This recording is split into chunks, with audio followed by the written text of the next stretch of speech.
असतो मा সদ্গময় তমসো মা জ্যোতির্গময়। আমাকে অসত্য থেকে সত্যের পথে নিয়ে চলো, আমাকে অন্ধকার থেকে আলোর পথে নিয়ে চলো। সত্যান্বেষীরও তো তাই কাজ, অপরাধ ঘিরে থাকা অসত্যের বলয় ভেদ করে সত্যের দিকে যাওয়া।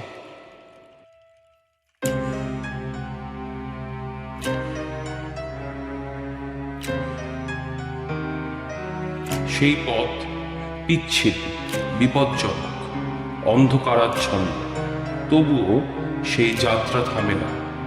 সত্যকে আলোর সামনে এনেই তার দায়িত্ব পালন। শরদিন্দু বন্দ্যোপাধ্যায় তার জন্মদাতা হলেও আপামর বাঙালি পাঠক তার প্রতিপালক, বলা ভালো আত্মীয়। আমাদের 40তম পুজোর মণ্ডপ ভাবনা এহেন সত্যান্বেষীকে উৎসর্গ করি।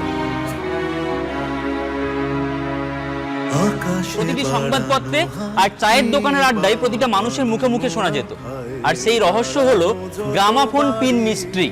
আপনাদের নিশ্চয়ই মনে আছে। তাদের পাথর বুকে কত যে গল্প জমা ওদের, সেই গ্রামাফোনের পিন যা দিয়ে ইতিমধ্যে কিন্তু 5 জনকে হত্যা করা হয়ে গিয়েছিল এই কলকাতা শহরে। অলৌখে এক কোণে বন্ধ জানালা আছে তার, সেখানে ঘেঁষে না। তারপর সেই মহাভারতের কথা। হ্যাঁ, আচ্ছা আপনাদের মনে পড়ে ওই মহাভারতের কিরাত অর্জুন পর্বের কথা? হ্যাঁ, কিন্তু পেছনে তো উনি ছিলেন। হ্যাঁ, তবে আমাকে একা ছাড়েনি, পেছনে ছায়ার মতো আমার উপর নজর রাখছিল। এই রহস্য যখন উদ্ঘাটনের সেই অন্তিম মুহূর্তে আমরা পৌঁছাই, ঠিক সেই সময় আমার আরে আরে আরে আরে আরে, সাবধানে ঠাকুরপো। মা দুর্গা স্বয়ং সত্য স্বরূপা, আর ব্যোমকেশ নামের অর্থ স্বয়ম্ভু মহাদেব। তাই কি তিনি স্বভাবে সত্যান্বেষী? এর উত্তর পণ্ডিতরা খুঁজবে।